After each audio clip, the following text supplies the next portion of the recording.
Marte, o planeta vermelho, está em perigo. Alguma coisa está perturbando sua órbita. Marte está fora de controle e está sendo arrastado em direção ao Sol. O problema é que sua trajetória coloca o planeta vermelho em curso de colisão com a Terra.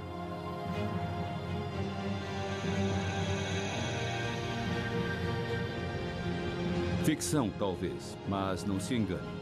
A possibilidade de um impacto como esse já foi uma grande ameaça para a Terra, mas acabamos tendo sorte.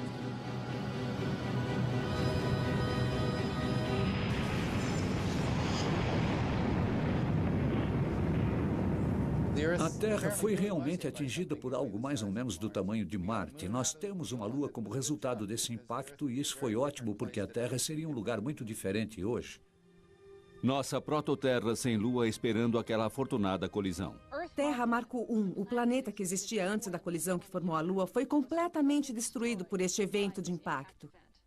E a Terra na qual vivemos hoje, Terra Marco II, é um planeta diferente do que teria sido se o impacto criador da Lua não tivesse ocorrido. É uma questão simples, mas apenas recentemente os cientistas começaram a refletir sobre o que aconteceria se não existisse a Lua.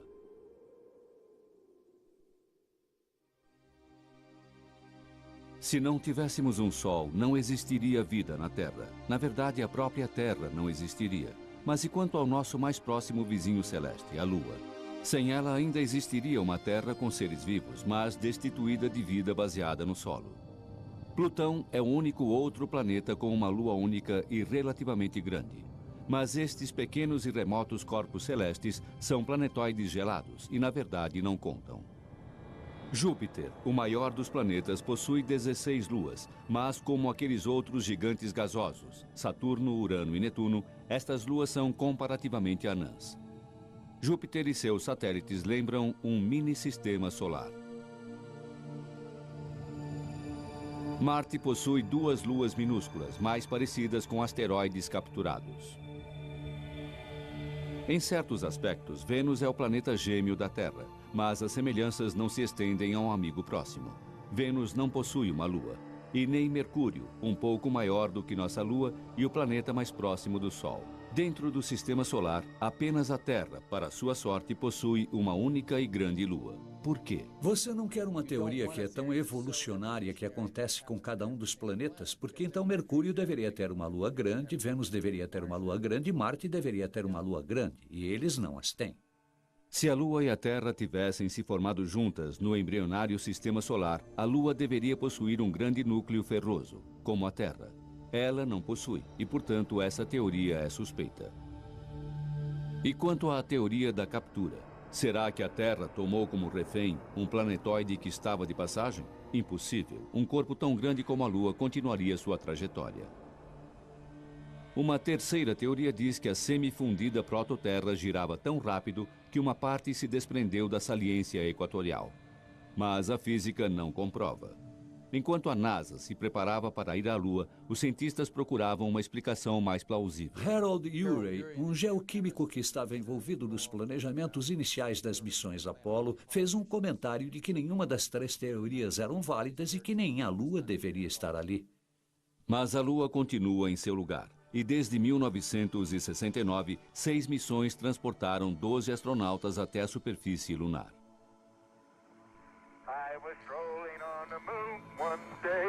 Mas os primeiros pousos da Apollo são sobre bandeiras e pegadas. Mais tarde, entretanto, os astronautas procuravam pelas assim chamadas rochas da criação, materiais que existiriam desde a época da formação da Lua. Será que eles resolveram o mistério da origem da Lua? No total, as missões Apollo trouxeram para a Terra 380 quilos de pó e rochas da Lua. 2, 1, 0, decolando e lançamento. Câmbio, ignição.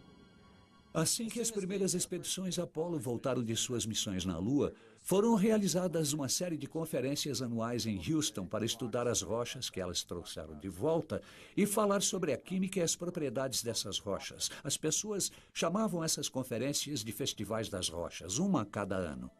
Os resultados são decepcionantes. As rochas são semelhantes às do manto terrestre. Elas não possuem água e muito pouco ferro. Estas não são rochas de sua formação, e não é uma surpresa. Por mais de bilhões de anos, um bombardeamento cósmico destruiu as mais antigas rochas da superfície lunar. Até certo ponto, a busca pelas rochas de sua origem foi um esforço inútil. O homem andou sobre a Lua e os teóricos de sua origem não deram grandes passos. Vários cientistas se reuniram e começaram a pensar. Já se passaram cerca de 10 anos desde o final das missões Apollo e deveríamos estar conhecendo mais sobre a origem da Lua e os primórdios de sua história. Ao se concentrar apenas nas análises das rochas, Hartmann acredita que seus colegas deixaram de lado um quadro mais amplo. Ele está convencido de que os impactos são a pista a seguir. A Lua é um completo registro de 4,5 bilhões de anos de colisões no espaço, e ela já foi vítima de algumas fortes pancadas, não imediatamente óbvias, do hemisfério que se volta para a Terra. Antes da Apollo, quando a face oculta da Lua era quase desconhecida, Hartmann tentou mapear as crateras nos limites do hemisfério visível. Num laboratório, ele e um colega montaram um globo especial. Projetamos as melhores fotografias naquele globo, seguimos para o lado e então descobrimos uma nova variedade de características que as pessoas haviam ignorado. Manchas grandes, concêntricas, enormes crateras de 1000 quilômetros de diâmetro representam uma das conexões com minha própria teoria de que a Lua havia sofrido grandes impactos e que no início existiam grandes corpos vagando pelo sistema solar, colidindo com outros planetas. E para cada impacto na Lua, 25 ocorriam na Terra.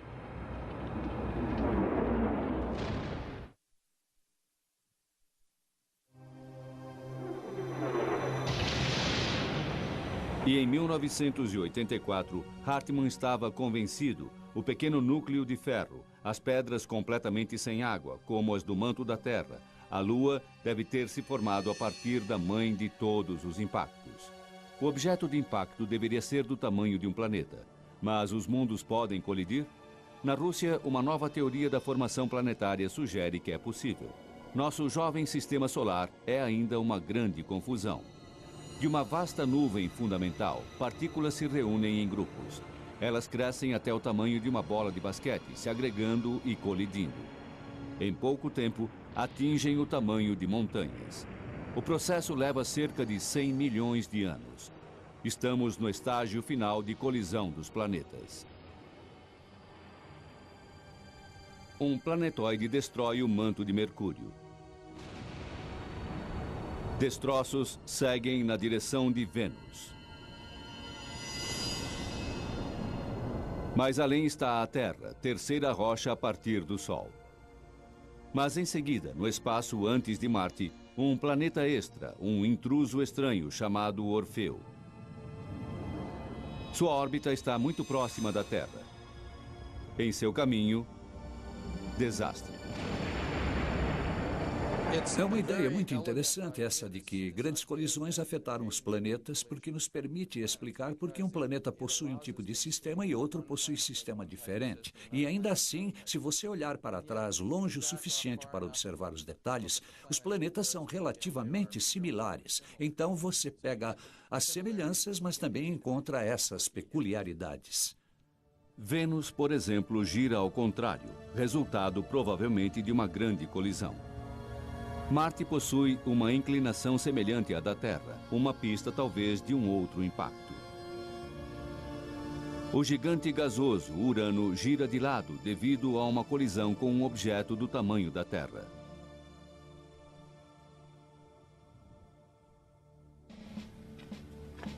Entra em cena um especialista em impactos. Baseado como Hartmann em Tucson, Arizona, Jay Melosh não acredita na teoria de Orfeu, mas está disposto a colocá-la à prova. Como cientistas, estamos interessados em saber o que acontece quando dois planetas colidem, mas nunca seremos capazes de realizar experimentos com impactos reais de planetas. Então precisamos de outra forma de coletar informações sobre o que acontece durante uma colisão planetária. Melosh procura especialistas em impactos, os militares. O que fazemos, assim como os militares, quando enfrentam um problema para determinar os efeitos de explosões nucleares acima do solo é utilizar um código de computador.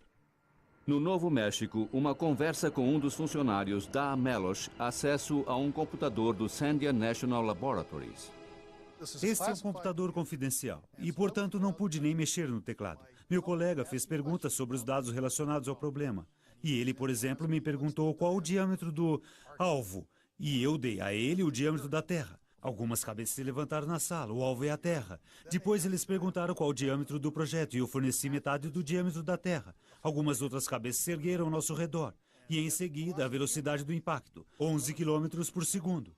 Finalmente, por causa do entusiasmo de todos na sala em relação a esta gigantesca colisão, esta simulação se transformou em prioridade e os resultados foram revelados. Podíamos ver a colisão de um planeta, ver esta enorme explosão de gases acontecendo, e foi esse tipo de simulação que permitiu descobrir novos fatores relacionados à compreensão do que acontece nesse tipo de desastre. Então, o que acontece quando dois mundos colidem? Já vimos filmes sobre colisões de planetas e coisas como Guerra nas Estrelas, onde planetas explodem instantaneamente.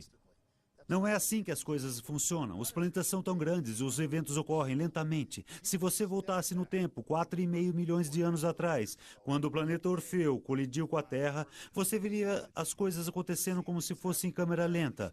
Orfeu se aproximaria, um corpo com cerca de metade do diâmetro da Terra, e lentamente colidiria com a Terra, penetraria nela e nuvens de vapor seriam expelidas, mas tudo num período de 20 minutos a meia hora.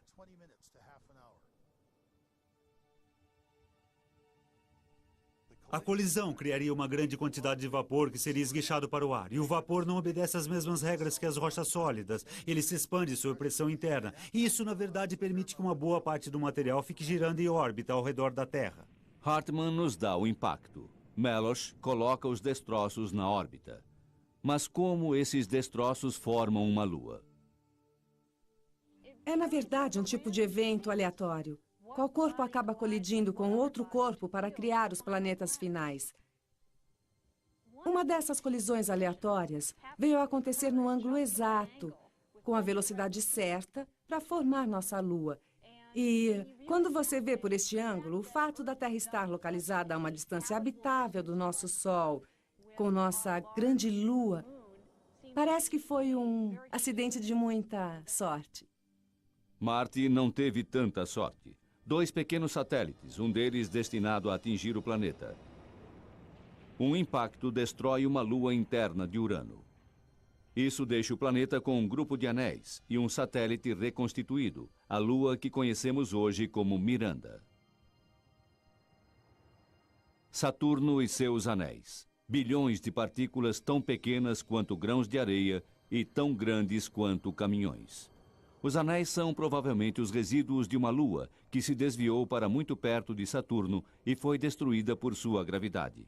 Ou talvez a lua tenha sido pulverizada por um impacto. De qualquer forma, os anéis estão próximos demais do planeta para a formação de uma nova lua.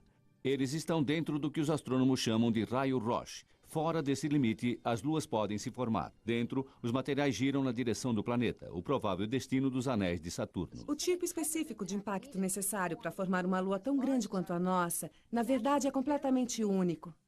Se Orfeu tivesse atingido diretamente, a Terra não teria uma lua. O ângulo do impacto teria espalhado um anel de destroços, e se estivessem dentro do raio Roche, os destroços teriam voltado ao planeta como uma chuva de meteoros. Mas em outros casos, nós descobrimos que depois de um impacto, talvez se formem 2 luas que ficam estáveis por dezenas de milhares de anos. Carnap tenta todos os ângulos em suas simulações do impacto com Orfeu. 1/3 de suas simulações criaram 2 pequenas luas, mas eles formam parcerias insustentáveis. Além disso, 2 luas não durariam até hoje. Que visão seria se tivéssemos 2 luas no céu, bem próximas da Terra?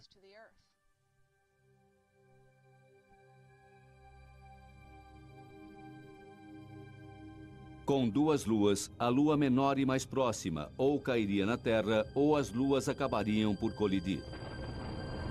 Mas para produzir nossa lua, Canopy escolhe uma abordagem mais indireta.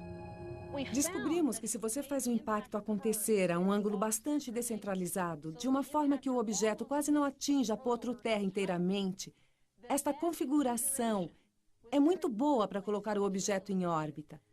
O impacto descentralizado pode destruir parcialmente o corpo que está colidindo, que então se afasta da Terra e temporariamente se reestrutura antes de voltar para um segundo impacto. Um duplo desastre. Todo o processo de impacto provavelmente levou cerca de 2 dias para ser completado. Teria sido um terrível final de semana para se estar na Terra. No entanto, nosso prêmio é a Lua. Ela se formou fora do raio Roche, 22.500 quilômetros da superfície da Terra Marco II. Acumulando matéria ejetada de um disco quente de fragmentos, nossa Lua rapidamente se juntou num período de 1 a 100 anos. Se estivéssemos na Terra quando a Lua se formou, digamos 100 anos depois do impacto, a Lua seria uma enorme visão no céu noturno. Se pudéssemos ver a Lua logo após sua formação, ela iria parecer 15 vezes maior no céu escuro que sua aparência atual. Teria sido uma visão e tanto. Em nosso planeta devastado, há o inferno na Terra. Vulcões em erupção. A crosta se deslocando. Lava se espalhando como um oceano. A Lua está tão próxima que rochas e magma são influenciadas como a maré.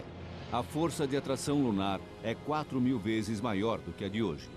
A Terra estremece e explode. Nos oceanos, todas as ondas são como maremotos. Gradualmente, através de 4,5 bilhões de anos, a Terra esfria e se acalma. Inicialmente, vastas forças fazem com que a Lua seja rapidamente empurrada para longe. As rotações dos dois corpos ficam mais lentas. A duração dos nossos dias passa de 4 para 24 horas. A ação das marés continua a diminuir a velocidade de rotação da Terra e mantém a Lua afastada. Cientistas sabem disso através do exame das camadas de rochas, chamadas de cadenciômetros das marés. Elas mostram a frequência das marés pré-históricas. Marjorie Chan, da Universidade de Utah, procura por estes cadenciômetros em Big Cottonwood Canyon. Várias eras atrás, estas eram camadas de sedimento deixadas pelas marés no estuário de um rio. Algumas destas camadas de rocha possuem apenas a espessura de uma folha de papel. E é como se cada pedaço de papel representasse uma história, uma página retirada de um diário contando o que aconteceu há 1 bilhão de anos. As descobertas de Chan são concretas. Marés primitivas eram mais frequentes e os dias muito mais curtos. É incrível que esses cadenciômetros de marés possam nos dizer que o dia possui apenas 18 horas, porque podemos contar a partir do ritmo das marés. Podemos ver quantos ritmos existiam num dia, quantos dias existiam num mês, quantos meses existiam num ano, e usamos esses cálculos para mostrar como a Lua vem se afastando da Terra. De 22.500 quilômetros no início, a Lua está agora a 376.500 quilômetros da Terra. Atualmente, quando os 3 corpos se alinham, a Lua pode cobrir o Sol com precisão.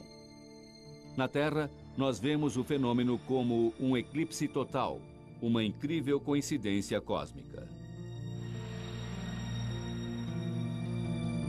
Estes eclipses são outras evidências de que a Lua está se afastando da Terra.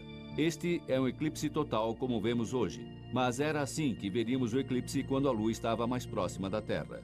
No futuro, quando a Lua estiver mais distante, um eclipse total será coisa do passado. Antigas documentações de eclipses revelam que há apenas cerca de 2.000 anos atrás, a duração do dia era um pouco mais curta do que atualmente. Se tivesse se mantido constante, o eclipse solar de 136 a.C. teria seguido esta linha de totalidade. Em vez disso, como o dia era 1/20 de segundo mais curto, a totalidade se deslocou para o leste através da Babilônia. Mais de 1/4 de século atrás, os astronautas da Apollo instalaram refletores na Lua. Hoje, eles são alvos para os astrônomos do Observatório McDonald, no Texas. Ao receber os raios laser que retornam dos refletores, a velocidade na qual a Lua está se afastando pode ser medida até a largura de um fio de cabelo. A distância está se ampliando em 3,8 centímetros por ano. Dessa forma, em 4,5 bilhões de anos, a Lua em nosso céu encolheu até chegar nisso. A força de atração gravitacional da Lua mantém a Terra numa posição horizontal, com uma inclinação de 23 graus. Marte, ao contrário, não possui uma grande lua estabilizadora. Consequentemente, ele oscila em seu eixo. A Ao longo de milhões de anos, a inclinação pode variar de 0 a 90 graus, fazendo com que seu clima seja inconstante. Imagine a Terra dessa forma. Em Paris, no Bureau de Longitude, o astrônomo Jacques Lascar faz exatamente isso. Ele se pergunta o que aconteceria à Terra sem nossa grande e benéfica Lua. Primeiro, ele faz modelos da Terra com a Lua. Nosso eixo se move num círculo, mas sempre a 23 graus. Ao remover a Lua, o movimento circular diminui, mas o planeta fica maluco. Os cálculos de Lascar mostram um caos. Tire a Lua e nós perdemos toda a estabilidade. A Terra oscilaria pelo interior do sistema solar. Lascar não tem dúvida de que dependemos completamente de nosso parceiro no espaço.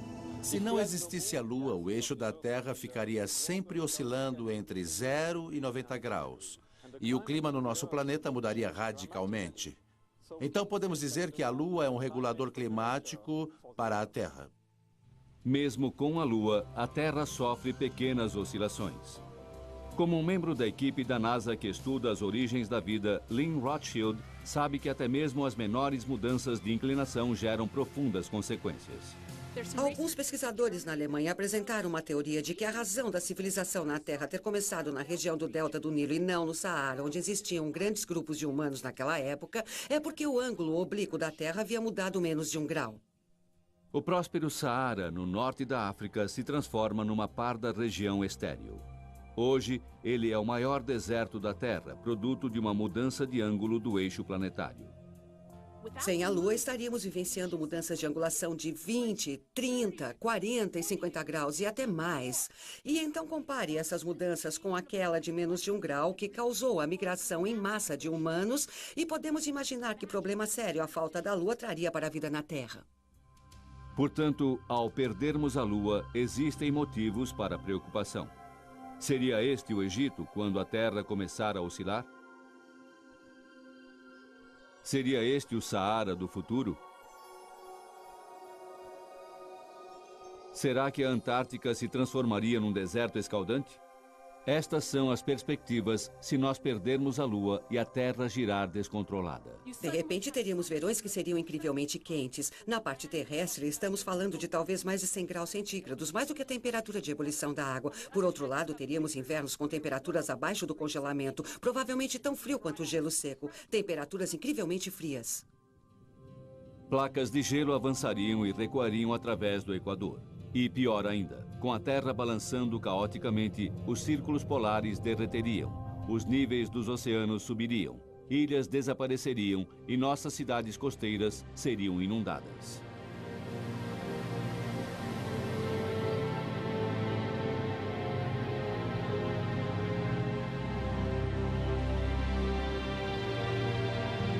É fato concreto.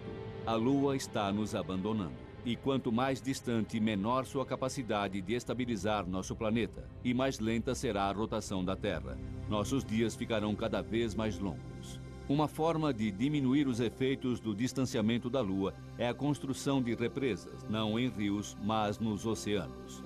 É ficção científica, mas temos milhões de anos para desenvolver a tecnologia. Estamos perdendo a Lua por causa do atrito das marés. Reduzindo a vazante e a corrente de nossos oceanos através de represas, poderíamos diminuir o índice de recuo da Lua. Igualmente audaciosa é a ideia do falecido Alexander Abian, da Universidade de Iowa.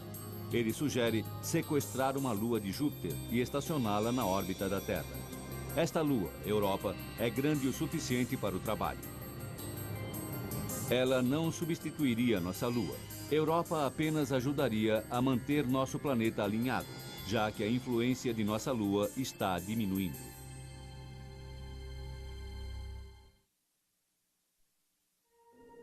Lua cheia sobre o planeta Terra. Ninguém sabe a razão, mas a lua cheia significa problemas iminentes para hospitais, prisões e as ruas de qualquer cidade. Alguma coisa acontece com as pessoas quando é época de lua cheia. Sempre se encontra algum problema. É como se alguma coisa no ar tomasse conta das pessoas, deixando-as excitadas, algumas vezes com resultados ruins.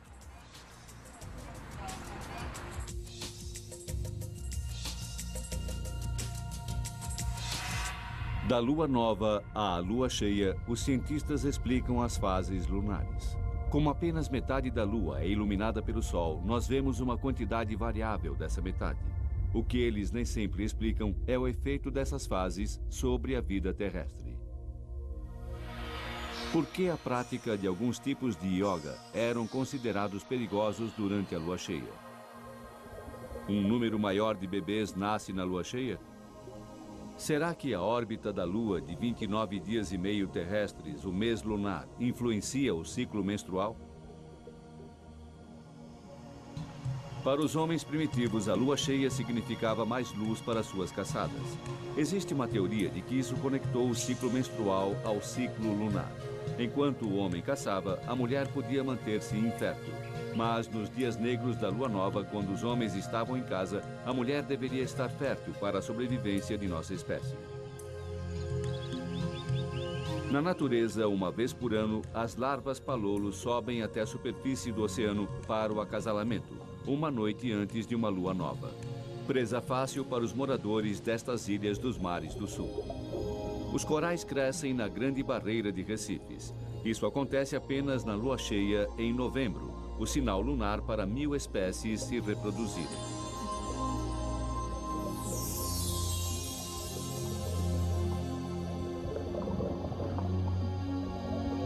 Quando as marés estão mais altas, na lua nova e na lua cheia, as tartarugas marinhas vão até as praias durante a noite para botar seus ovos, na época mais segura para chocar seus filhotes. Assim como a lua influencia as marés também influenciam os hábitos. Estes caranguejos emergem de seu esconderijo sob a areia somente na maré baixa. Nas Ilhas Galápagos, iguanas marinhos antecipam as marés baixas em até 2 horas. Isso dá a eles uma vantagem para chegar às áreas onde encontram alimento, que compartilham com as focas. As plantações vinícolas da França. Os agricultores daqui acreditam que na lua cheia a influência lunar é grande e a energia máxima é transferida para as uvas. Portanto, na França, os agricultores gostam de colher as uvas durante a lua cheia e prepará-las na lua nova, quando a influência lunar, acreditam eles, é menor, os sedimentos são menos perturbados e o vinho fica mais límpido.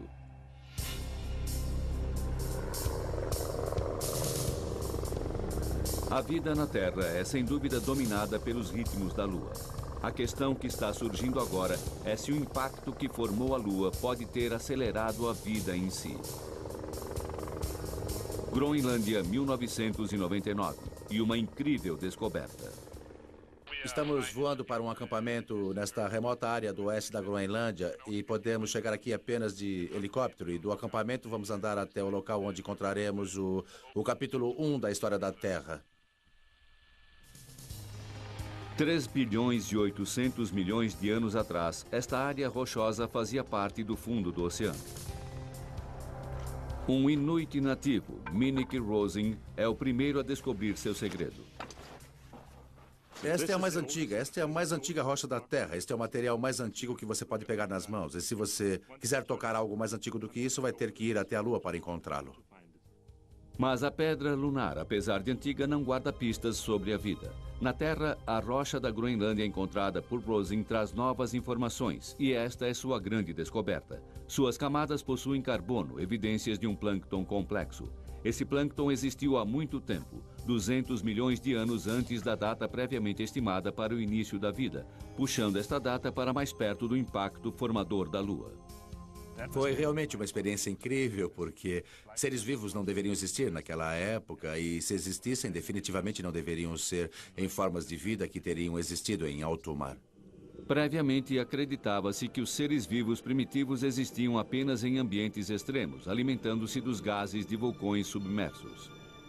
Este homem explica de forma brilhante as descobertas da Groenlândia. Como membro da National Academy, ele é consultor na área de ciências para o governo norte-americano. Norman Sleep acredita que o impacto do Orfeu, responsável pela formação da Lua, deu origem à vida. A Terra Marco I morreu na colisão com Orfeu. Esta é a Terra Marco II.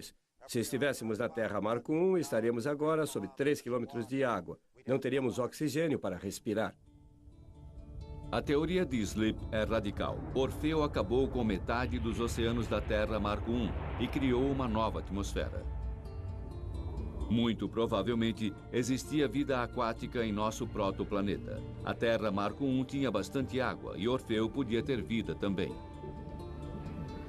Mas aquele impacto não fez nenhum refém. O impacto restaurou completamente a Terra para um novo começo. Qualquer forma de vida que existia tanto na Terra quanto no Orfeu teve seu fim na colisão. Mas ele acredita que Orfeu, na verdade, incitou a vida na Terra. Deve existir uma conexão direta entre a continuação da vida na Terra e o impacto que criou a Lua. Sleep acredita que, como a Terra Marco I, Orfeu possuía um núcleo de ferro. No computador, estes núcleos são azuis. O impacto foi tão violento que eles se fundiram. Quando Orfeu colidiu, grandes quantidades de ferro foram misturadas à Terra. O ferro reagiu com a água, produzindo hidrogênio. Isso produziu uma atmosfera redutora, que é essencial para o desenvolvimento da vida. Passe eletricidade através dela, como relâmpagos, e os precursores da vida podem ser criados. Em 1952, um famoso experimento demonstrou exatamente isso. Hal Urey e Stanley Miller criaram aminoácidos simples num tubo de ensaio. Mas sua pesquisa perdeu a força quando seus colegas insistiram que a Terra antiga não possuía as condições certas, uma atmosfera chamada redutora. Mas agora sabemos que o impacto de Orfeu pode ter produzido essa atmosfera.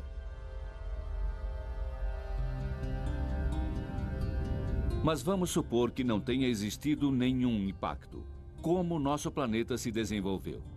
A Terra Marco I seria apenas um oceano. Você poderia ver alguns poucos e pequenos pedaços de terra despontando no meio da água, como um pedaço do Tíbet, talvez o topo do Havaí, do Monte Everest, mas a superfície seria basicamente coberta de água. Sem o impacto, definitivamente não teríamos seres humanos na Terra. Esse documentário poderia estar sendo feito por outras formas de vida, mas com certeza não seriam humanos. Nós podemos apenas especular em relação às criaturas que evoluíram na Terra Marco I. É realmente curioso tentar descobrir como seria a vida na Terra. Seria possível a existência de seres inteligentes? Se não tivesse existido o impacto que formou a Lua, acredito que a vida no solo seria muito diferente. Na verdade, poderia nem existir vida em terreno seco. E sem uma Lua para diminuir a velocidade de nossa rotação, a Terra seria um local hostil e sem controle. Você teria uma Terra que giraria muito rapidamente. Com apenas o Sol e sem uma Lua, os dias passariam muito rápido, cerca de 3 vezes mais rápido do que hoje. O nascer e o pôr do Sol seriam muito mais rápidos. Tudo o que acontece durante o dia assumiria uma velocidade muito maior. E um clima absurdo. Ventos soprando a centenas de quilômetros por hora. Tempestades de areia intermináveis. Nenhum ser humano conseguiria sobreviver aqui. Então você realmente precisa se voltar ao meio ambiente aquático e pensar, bem, o que no mundo aquático pode ser considerado inteligente?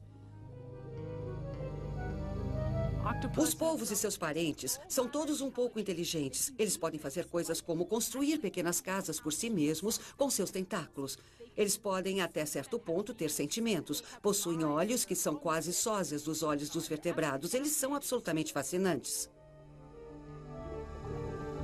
E então você tem um tipo de imagem de que cefalópodes como o polvo, a lula e assim por diante seriam os verdadeiros gênios de uma Terra sem Lua.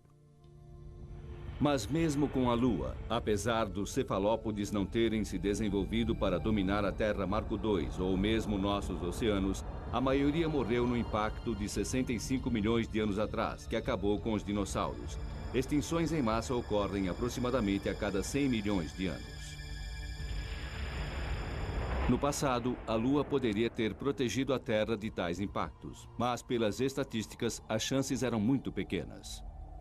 Na condição de bióloga evolucionária, eu não ligo muito para estatísticas. Tudo o que precisa é de um único impacto que teria afetado a evolução. E o fascinante é que não existe maneira de prová-lo. Poderia ter existido uma situação na qual a Lua realmente nos protegeu, que na verdade nos teria salvado estando no lugar certo, na hora certa, interceptando um impacto que de outra forma teria causado graves danos à vida da Terra. Em outras palavras, causado uma extinção em massa. A Lua pode ter salvado o nosso planeta e agora está para se transformar na pedra de apoio para outros planetas.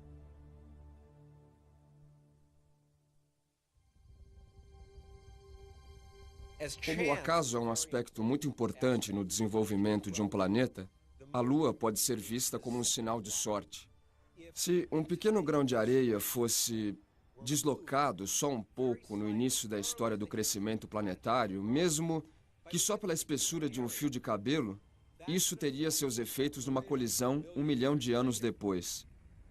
Orfeu poderia não ter atingido a Terra. Isso poderia ter levado Orfeu até Vênus. Isso poderia ter produzido um sistema que seria muito similar ao sistema terrestre do nosso planeta atual. Só que Vênus ficaria com a grande Lua, em vez da Terra. Deixando qualquer vida inteligente na Terra sem meios de sobrevivência. 3, 2, 1, 0. E lançamento da nave espacial Lunar Prospector numa viagem para redescobrir a Lua.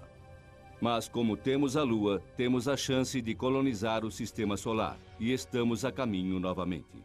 Eu sempre olhei para a Lua como um mundo completo. As pessoas costumam se esquecer de que ela é um mundo. É um lugar muito grande. A área da superfície da Lua é igual à América do Norte e do Sul combinadas. Mas apesar das sondas e das 6 missões Apollo, nosso parceiro celeste continua a ser um estranho para os humanos. Aqui estamos com um mundo completo e quase não conhecemos nada sobre ele. Faço uma analogia com frequência de que se você tivesse 6 equipes espalhadas pela Califórnia e eles trabalhassem 3 dias, você nunca teria encontrado ouro nem teria encontrado petróleo. E você nunca teria encontrado água. Água entregue há bilhões de anos, segundo acreditam, por cometas. O gelo pode ainda estar preservado no interior de crateras escuras dos polos lunares. A pista foi dada em 1998, quando a sonda de Binder, Lunar Prospector, encontrou hidrogênio, um possível sinal de água.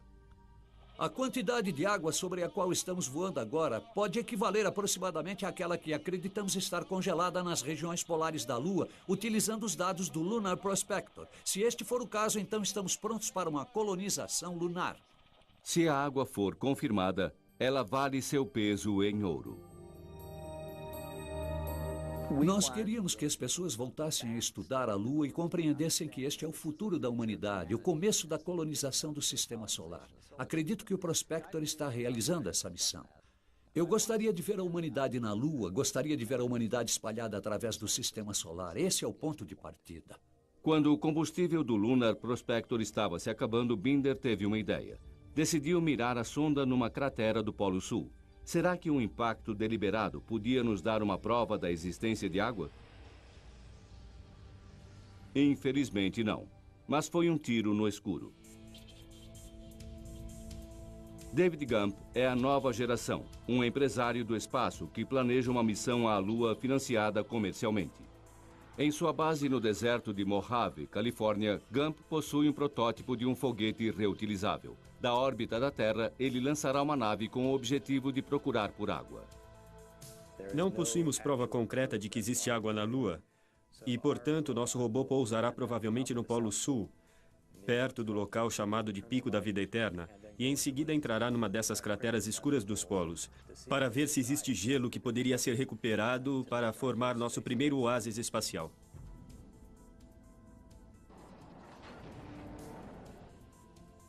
Se pudermos confirmar que existe água suficiente nos polos lunares, significaria que poderíamos reabastecer nossas espaçonaves lá, que missões até Marte e locais mais distantes do Sistema Solar finalmente seriam viáveis.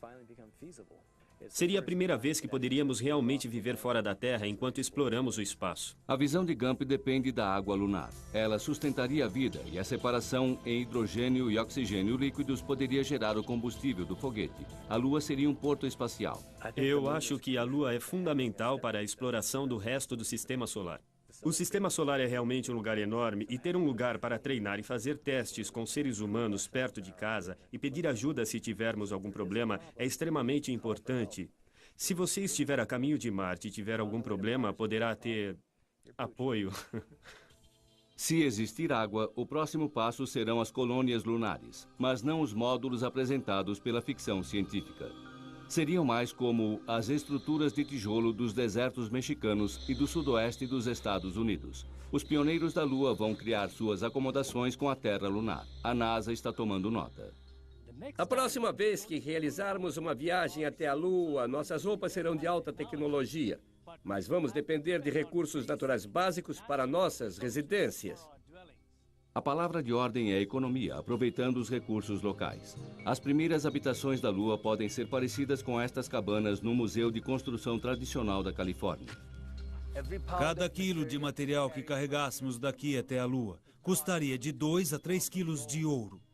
Por esta razão, será muito importante utilizar o que já existe por lá. Tubos, cheios de pó da Lua e empilhados em espiral. Parece irônico que estamos voltando ao passado da nossa história. E então vamos realmente voltar na história. Vamos pegar o melhor do que a civilização nos deu e transportá-lo para o futuro. Como a montanha-russa?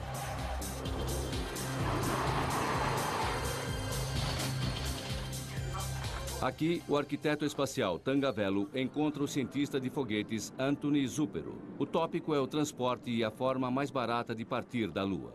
Você acha que isso vai ser parecido com o que vamos encontrar na Lua? Acredito que sim.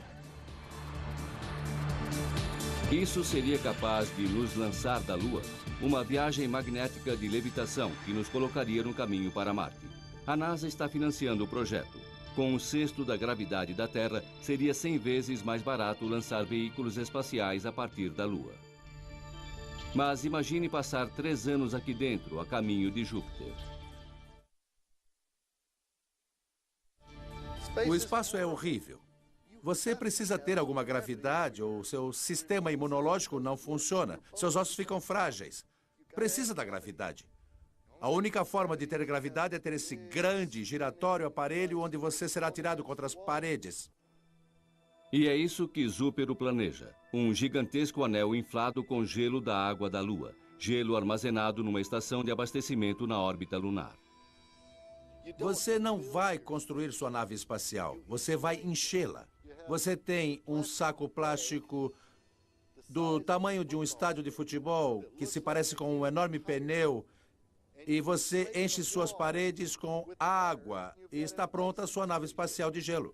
O anel gira e dentro dele os viajantes possuem a gravidade. Água em gelo armazenada nas paredes gera energia para o foguete. Para o retorno, o reabastecimento seria realizado numa das luas geladas de Júpiter. Eu nunca imaginaria que um foguete movido a vapor, uma tecnologia antiga, levaria 100 vezes mais do que o melhor dos foguetes. E isso significa que você levaria 100 pessoas daqui até Júpiter e para todas as luas de Júpiter, Ganimedes, Calisto, Europa. Absolutamente incrível. Tudo o que Zúpero precisa para fazer seu foguete a vapor é a fonte de energia de um submarino nuclear. Ele também pode recrutar alguns tripulantes de submarinos. Os submarinos foram as primeiras plataformas para os quais o programa espacial se voltou para descobrir como as pessoas reagiriam a viagens longas em isolamento. E eles aprenderam muito com os tripulantes. E acredito que o tripulante de submarino é o tipo de pessoa que estaria interessado em fazer alguma coisa que encontraria oportunidade nesse projeto. O problema enfrentado no momento é o fator nuclear. Um mundo que permitiria naves espaciais com propulsão de explosão nuclear seria muito diferente do presente. Armas nucleares seriam completamente abolidas. Se conseguíssemos atingir essa ordem social pacífica, oportunidades maravilhosas surgiriam. Como iatista, Solin faz um paralelo com sua própria nave espacial nuclear, Medusa. Bem, o que este belo iate da America's Cup, American One, possui em comum com a espaçonave Medusa é a vela triangular. A vela triangular é uma vela muito leve, içada acima da embarcação, e é controlada diretamente pelo vento. No caso de uma nave espacial, esta vela seria controlada por uma série de explosões nucleares. A Medusa precisa da Lua porque as explosões nucleares que impulsionam a vela estão envolvidas com a Terra lunar. A nave Medusa pode viajar a dezenas de milhões de quilômetros por hora. A Medusa é capaz de tornar possível a viagem interplanetária em espaços de tempo razoáveis para os seres humanos. Ela pode até nos levar às estrelas. E entre estas estrelas, existem planetas que estão se desenvolvendo como a Terra? Ou será que este crescimento depende da sorte que tivemos com a criação da Lua? Agora que estamos descobrindo planetas entre outras estrelas, qual é a importância de uma Lua na criação de um meio ambiente como o da Terra? Se existirem 100 planetas entre outras estrelas, com 50 dos planetas parecidos com a Terra, será que estes 50 planetas possuem as mesmas condições da Terra, ou você só consegue esse tipo de ambiente quando possui uma Lua ao seu redor? Recentemente, começamos a fazer a seguinte pergunta: qual a possibilidade de se formar um planeta como a Terra, com uma grande lua como a nossa, em outros sistemas solares?